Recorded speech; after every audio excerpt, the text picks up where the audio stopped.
Welcome back, Holotable Heroes, to another Galaxy of Heroes video. I'm your boy Scribble, and I'm wearing the loudest of shirts, and I love it. Summer is finally here, and today we're going to be discussing Krayt Dragon Raid and how you should be best preparing for it if you're not already doing so. I mean, come on, get on with it. Do you want to get your gear? Do you want to get your relics? Do you want to get all that good business? Come on, let's break this down.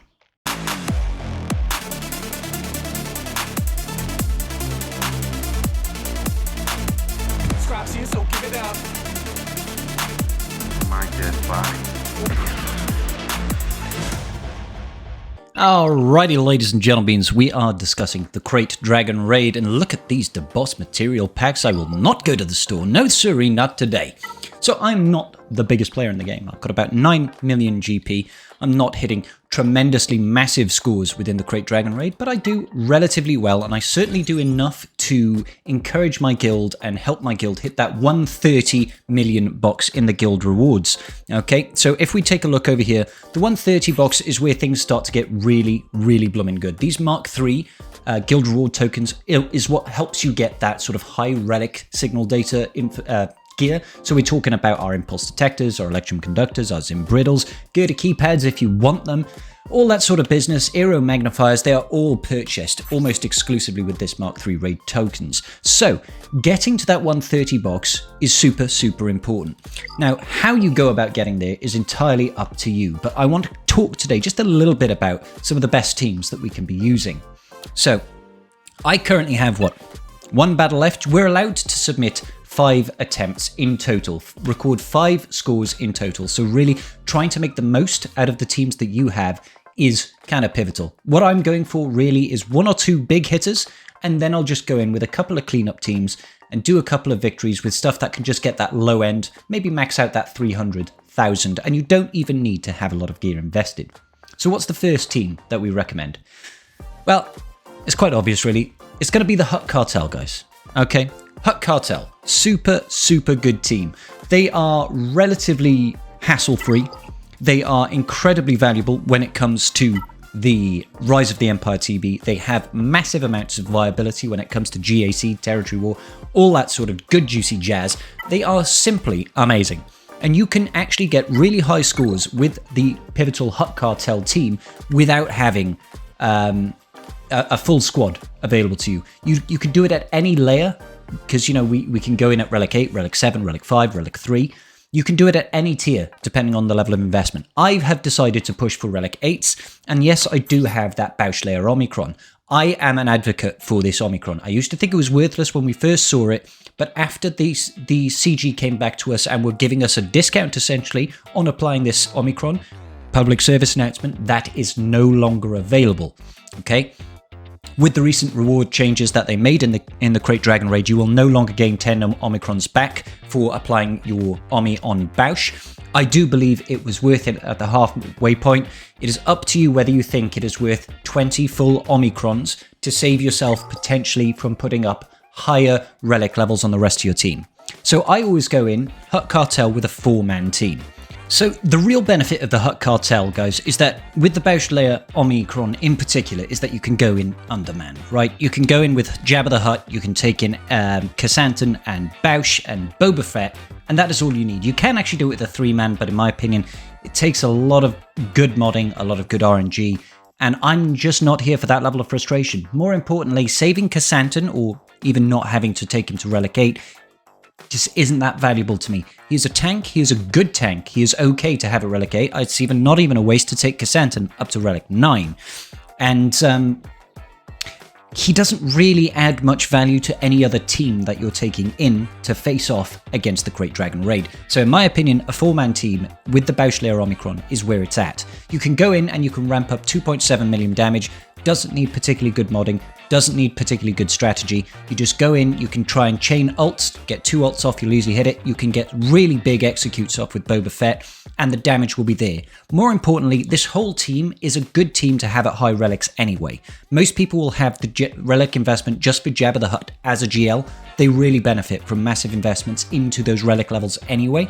Bauschlayer, she is only an R5 requirement, so maybe you'll only be able to go in at tier 4, I think it is, of the Krayt Dragon Raid, but ultimately, there are no wasted investments here. And furthermore, it will transfer over to being incredibly valuable to you in Rise of the Empire as well as TW and GAC. So I definitely highly recommend going in with a Jabba team as your first big investment, and that will get one of your actual submission scores to the maximum amount of points that you can earn in this game. And that'll be applicable on any tier at all, guys. And it doesn't need a whole lot of modding or great strategy. It's very, very doable to anybody. Now, for my second team, the second most important team that I would recommend is definitely going to be Mandalorians, guys. Mandalorians, a lot of people will have many of these Mandalorians already geared up through requirements for other things. You've got Beskar Mando over here, who is basically a hard requirement if you want to have any luck with the Executor. He is a good unit in and of himself. You've got the likes of Maul, OG Maul, fantastic lifter unit for Lord Vader, but also a great standalone character in his own faction as the leader of the Mandalorians. Now, Candrus Ordo, granted, not everybody are going to have him at relic levels, but he has had his time in the sun, he has had his value, he's even had his own Datacron. A lot of people might already have him at relic 5. Armorer, once again, she has got use outside of this Mandalorian faction and outside of this game mode. She is going to be useful with C. Currently, I still see Watt taking his place alongside C because Trench is just not proving to be that valuable, not valuable enough in my opinion to be taking Watt away from C long term. However, the Armourer still adds value as an assist to C and even to GL Ray as well in other places. So not wasted investments. Bo-Katan Kryze as well is already, I think it's a JMK requirement. I believe it's a JMK requirement at Relic 5. So you will already have many of these characters potentially already invested in, and even if you were to invest for this game mode, they have still got very useful transferable skill sets elsewhere in the game. So fantastic team to invest in, and you can absolutely get the max damage down in the Krayt Dragon raid with this team. Gar Saxon at Relic 9, absolute hard requirement. You cannot, that's joking guys, you don't relic your Gar at all, let alone Relic 9 him. Do not all be like silly scribbly bibbly, okay? Nobody wants to, who wouldn't want to Relic 9 that Silver Fox? I take it all back, just Relic 9 your Gar Saxon guys, you know you want it. Anyway, let's just check out some of the footage here. I've got a couple of videos saved up for Mandalorians. So I tested this team first and foremost using a Relic 3 Armourer, because that's the only investment that I actually had in her at the time. And as soon as I was able to get this down and land that max score of, I think it was 900,000.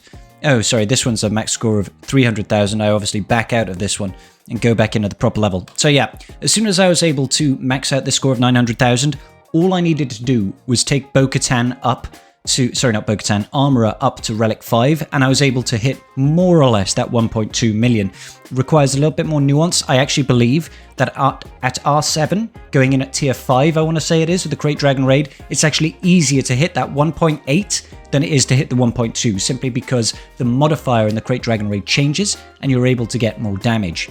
So this is just my run going in with Maul at R7, Bam at R7, Candy at R5, Bo-Katan at R5, and Armourer at R3. And it is surprisingly easy to get done. Now, Skeltrix has got a very, very good guide about turn meter, about attack order, and how you set up this raid to get that max damage. I highly recommend everybody go ahead and watch Skeltrix's guide on that. It is phenomenal. So you're not alone in trying to figure out how to best get this score. This one is a little bit more nuanced on how to approach it. But once you get the mechanics down, once you understand how you're supposed to approach this raid, it is actually very, very easy. Now, I'm not going to sit here and walk you through the entirety of this. I don't feel like it's particularly worthwhile. But needless to say, the mechanics of the Maul team make this very, very easy to do. And if you line up those thermal detonators or those explosives on the ground to a Maul AoE, he will actually get all of his stacks of Seething Rage, I want to say it is, all of his stacks of Fury or whatever it is back. So if you watch here, do the AoE, bam, we're back up to 5 stacks. You can abuse that mechanic throughout the entirety of this raid to try and get as much damage as possible. It's all about getting lots and lots of burst damage in this raid. Okay, so let's just skip to the end here. I don't want to play it all the way through, but as you can see, guys, everybody was still alive. We got that 900,000 score. It was not I literally did that very first attempt. I was able to go in there and just smash that out. So you saw there that my Armourer was Relic 3 at the start, and immediately after I did that, I was like, you know what, I think it's entirely worthwhile for me to try and get an extra couple of 100,000 by just taking her up 2 relic levels. I already had the materials saved. Sorry, Reaver, I still got materials for Reva, don't worry guys. I'm going to unlock her in a couple of days' time now.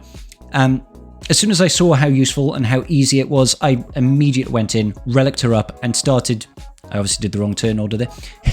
And started investing in further relic levels. I don't know if I'm going to take, you know, bow, candy, and armorer up to relic 7. That's a bit bigger of an investment. I do think it will be easier, and I will be able to hit the damage cap quite quickly. But it's more about the opportunity cost. How much is that going to set back my other teams? And that's what it really comes down to when you're looking at these teams, guys. Is it's not just about the straight up front cost. You know, how much do you have to invest in order to get it out? You have to think about what are you gaining from it and what are you delaying in order to invest in these teams, right? So again, I'm not going to just make you guys sit down and watch, but if we just siphon through, we could see there, I was able to get just under the cap there of 1.2 million. For me, just taking armor up a couple of relic levels was absolutely 100% worthwhile investing in it. So who are we thinking? After you've got your two sort of big hitter teams, in my opinion, you should probably then just bottom fluff. Try and get the lower end scores. With those two teams in particular, I'm just below 4 million damage contributed to the Krayt Dragon raid. So all you really need to do is start throwing in some teams that you know are going to hit 300,000. Now, in my opinion... Jawas, really not so bad, guys. Not so bad. They are super easy to gear. I've got these guys all at gear 11 with nothing else additionally added. I've obviously upgraded all of their abilities. I don't have any of the Zetas on or anything like that. Do they even have Zetas? Who knows? And Jawa is Relic 3 simply because he is a Lord Vader. No, he is a Jabba requirement. And with a team like this, you are able to very easily max out that 300,000 damage in the bottom tier. If you actually want to take it a little bit further, you can take them to gear 12 and you could still hit that 450,000. And that's really not bad considering how much additional materials that we are actually getting from this Krayt Dragon raid and how easy the Jawas are to gear, and the fact that one of them is already a high level requirement for Jabba. It's really not a bad idea to invest in these as one of your teams that you can just get 300,000 in. They can also then have crossover use in stuff like galactic challenges, in future conquests, and maybe you could mess around and maybe kill some weak geos with them. I don't know. I'm personally probably not going to use them anywhere outside of this raid, but for me, using a bunch of gear that I don't really have a whole lot of use for now, or that I can easily access now, is just a bit of a no-brainer. Jawa, the OG Jawa at Relic 3 is actually carrying incredibly hard. What I find is, on his turns, just to use basics, I'll use some of the specials on the other characters. Certainly use the basic on, I think it's Scavenger, to apply more thermal detonators. Take advantage of the raid modifier that increases Jawa's damage every time that thermal detonators explode. And eventually you'll find that actually, these Jawas do a surprising amount of damage. So I used the AoE there just to start getting rid of these thermal detonators around the ground. We want to be able to blow them up so that we can get that Krayt Dragon raid out of hiding without causing us too much heartache and pain. Boop! And up comes the Krayt Dragon raid. So you'll see now, I think Jawa is about to take a turn and we basic him and we'll see how much damage he does. We'll just roll out. Oh, okay, here we go. Boom. I mean, there you go. It's really good damage just on a basic. And considering you only need 300,000 damage, we're what, 20% of the way there to the damage cap already. Fantastic. Super easy team to use. If you're going to do anything, 150,000 there from Jawa on a basic. If you're going to do anything to help yourself get this max score, all you really have to do is put some good offense mods on your Jawa. Make him fast, make him hit hard. Nearly 200,000 damage there on a basic from Jawa. Highly, highly respectable damage output. Super easy team to use. Low gear investment. Really no problems whatsoever if you ask me. I do like to see all those 23 thermal detonators on the enemy. That is rather juicy. It's rather tasty. Let's blow them up. Blap. And that's, look at that, 240,000 out of 300,000. Super, super quick. And Jawa's just going to be like that, 20, 30,000 per basic. Super easy, guys. Super easy. All right, so after you've done teams like that, where else do I recommend? Well, I actually managed to get a decent score with Leftover Hut Cartel. I didn't actually record the footage, but Leftover Hut Cartel actually gave me a pretty decent score at the mid-level. I think I was doing the 600,000 tier, I think. So apologies for that, ladies and gentlemen. The game crashed because it is flawlessly executed. Just like Boba's rocket. Okay, so when you look at Hut Cartel, you don't just have a Jabba team. The fact that we're not using a full team, we're not using Skiffguard Lando, for example, means we can actually make a team out of, I like to use a Jango Fett lead. I know he's not a Hut Cartel. Jango Fett lead with Skiffguard Lando. We throw in Embo, we throw in Greedo and Cad Bane. And you can actually get a reasonable amount of damage. I think I got about 550,000 points of damage from that team. Took a remodding, took a lot of offense going in there, but you just go in at the 600,000 tier and you can knock out some good damage with relatively little stress and fuss. Just go in there and just try and plow through as much damage as you possibly can. Because there is so much Hut Cartel, you're able to blow up the grenades, the bombs, the thermal detonators in one hit, which means you'll easily be able to cleanse the dazes, you'll be able to cleanse the poison, all that nasty business off you very, very quickly, and you're able to put out respectable damage, like I say. Apart from that, there are a few teams that you can throw together just for a bit of a hodgepodge. Let's actually just go in right now, and we'll go in at the bottom tier with some leftover Old Republic that I have. We're only able to go in at the bottom tier because I don't have a lot of relic investment in this team, but I'm confident that we should be able to get... I misclicked. We should be able to get at least 300,000, not with whatever nonsense team I just threw in here. That age-old adage of Guard Saxon lead with Jedi Knight Revan, Tusken Raider, Tusken Urarura, and Bam. Not even Bam. OG Mando. They are a good squad. No, where did I mean to go, guys? Where did I actually mean to go? We want to go into the base difficulty, just tier 1. We'll go in with all Old Republic here. The oldest of Republics. Totally misclicked again. Scribble's accuracy is at an all-time low. Alright, so going in with a team such as this, I find, has got really high viability. Got Jedi Knight Revan, Jolee, Bastila Shan, and then Mission Zalbar. We're only going at the bottom tier. I've only got relics on my Jedi Knight Revan. Basti and Jolee are only gear 12, I know, shoot me. And Zalbar and Mission are only gear 11.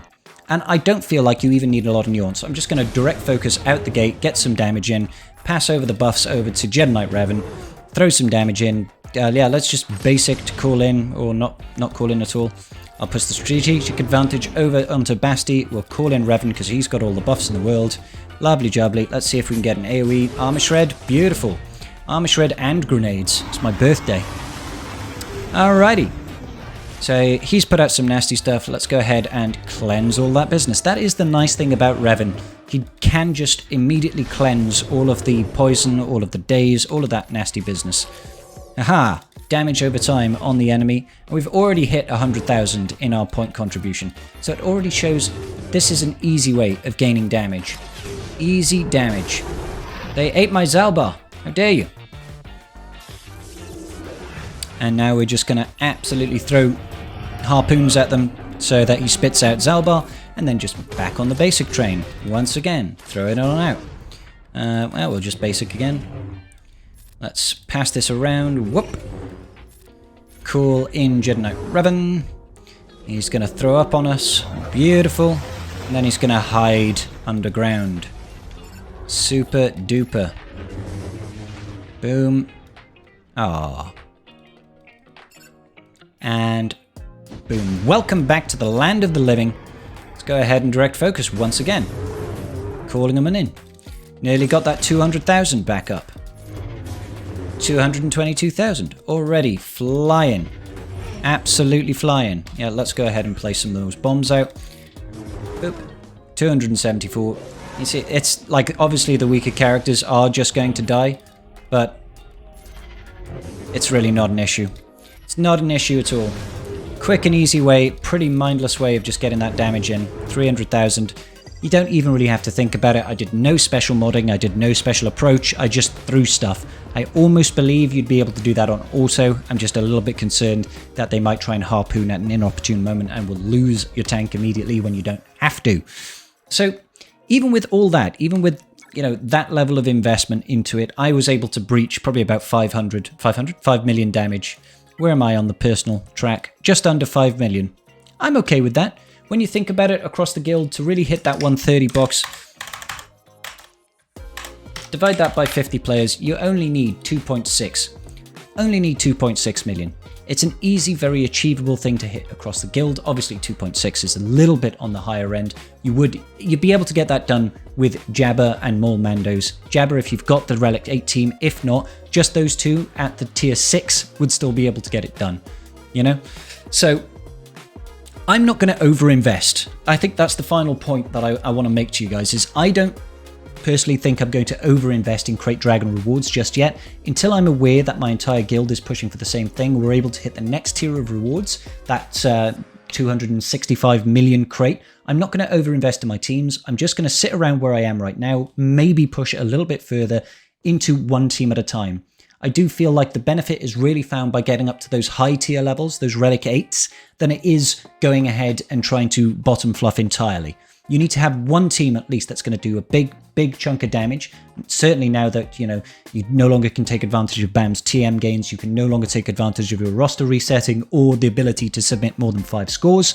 So that is restricting our ability to post higher scores. You need to think about more direct investments in one team at a time.